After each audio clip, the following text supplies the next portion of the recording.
இன்னைக்கு நமக்கு என்ன, தொழுகை ஒரு கடமை, அவ்வளவுதான். தொழுகாட்டா நரகம் போயிருவோம், இதுக்காக தொழுவோம். சமூகத்தில் பெரும் மக்களுடைய தொழுகை எதற்கு?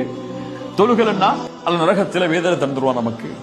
இன்றைக்காவது தொழுகைக்கு செல்லும் பொழுது இந்த தொழுகை என் ரப்பு எனக்கு கொடுத்த இந்த உயிருக்கும் இந்த ஈமானுக்கும் நான் நன்றி செலுத்துவதற்காக என்று நினைச்சு தொழுகை போயிருக்குமா? தொழுகையில் நின்றுக்குமா? ஐயோ தொழுகையை விட்டா காஃபிராயிருவோமேன்னு போயிருக்கோம், தொழுகையை விட்டா நரகத்துக்கு போயிருவோமேன்னு போயிருப்போம்.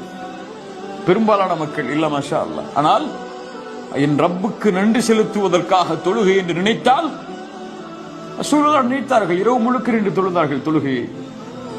நமக்கு இன்னைக்கு அதை முழுமைப்படுத்த முடியாததற்கு காரணம் இதை நன்றியாக நாம் நினைக்கவில்லை.